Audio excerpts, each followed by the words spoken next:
Assalamualaikum warahmatullahi wabarakatuh. Perkenalkan, nama saya Dian Anissa dari kelas D. Di sini saya akan menjelaskan atau mempresentasikan sebuah materi yang berjudul Samba Server pada Manajemen Jaringan. Langsung saja ke pembahasannya. Yang pertama, pengertian Samba Server. Samba Server adalah sebuah layanan protokol yang berjalan di sistem operasi Linux untuk dapat melayani pertukaran data dalam jaringan dengan mudah antara Microsoft Windows atau klien dan Linux. Selain itu, Samba sering digunakan untuk menggunakan data secara bersama-sama dari server. Samba adalah salah satu program yang dapat menjembatani kompleksitas berbagai sistem operasi Unix atau Linux dengan Windows yang berjalan dalam satu jaringan komputer. Samba dikenal sebagai SMB atau Server Message Block Protocol. Materi kedua yaitu fungsi Samba Server. Fungsi Samba Server itu antara lain yang pertama, menghubungkan antara mesin Linux atau Unix dengan mesin Windows. Sebagai perangkat lunak, cukup banyak fungsi yang dapat dilakukan oleh Samba Software, mulai dari menjembatani sharing file, sharing device, PDC, firewall, DNS, DHCP, FTP, web server sebagai gateway, mail server, proxy, dan lainnya. Fasilitas remote seperti telnet dan SSH juga tersedia. Salah satu keunggulan lainnya adalah adanya aplikasi pengaturan yang tidak lagi hanya berbasis teks, tetapi juga berbasis grafis, yaitu swap.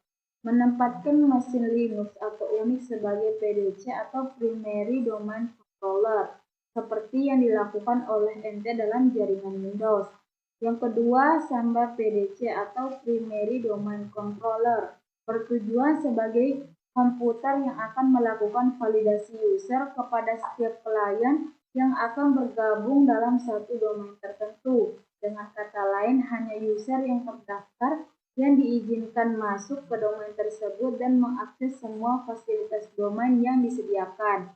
Yang terakhir yaitu dapat berfungsi sebagai domain controller pada jaringan Microsoft Windows.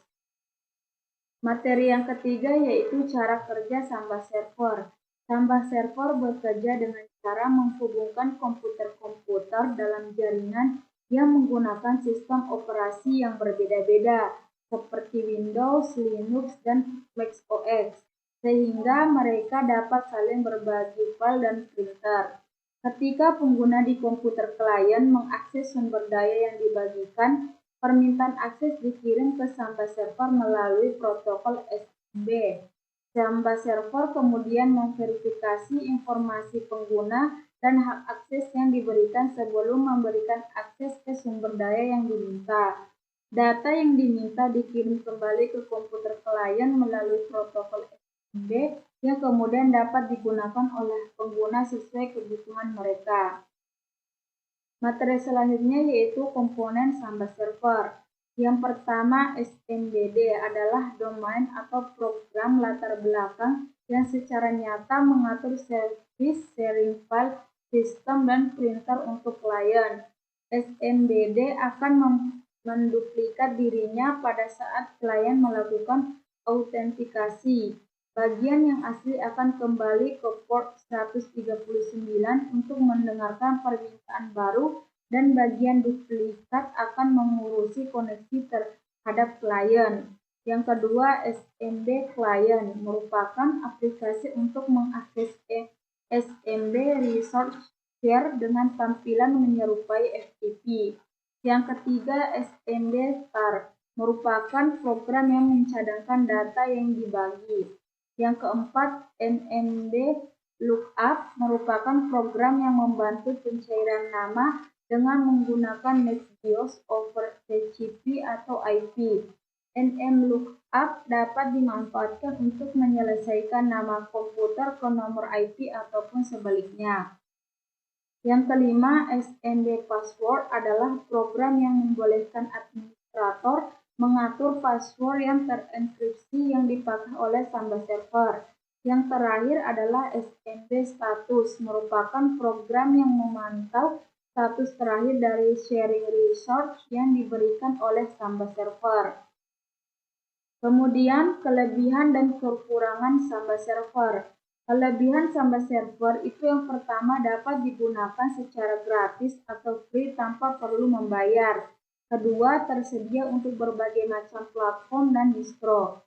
Yang ketiga, mudah dikonfigurasi oleh seorang admin jaringan.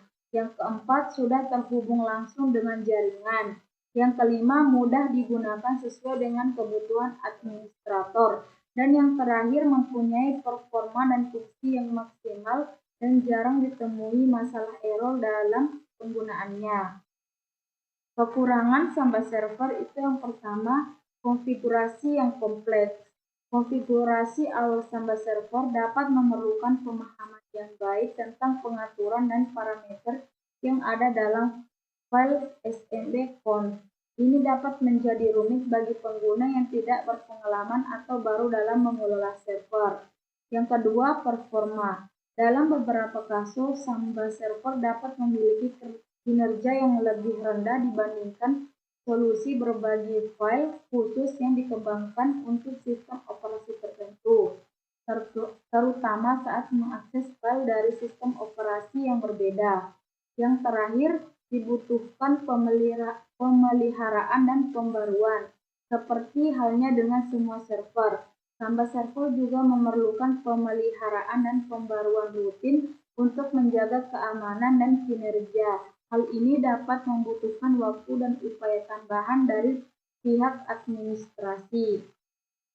Sekian yang dapat saya sampaikan. Wabillahi taufiq wal hidayah. Wassalamualaikum warahmatullahi wabarakatuh.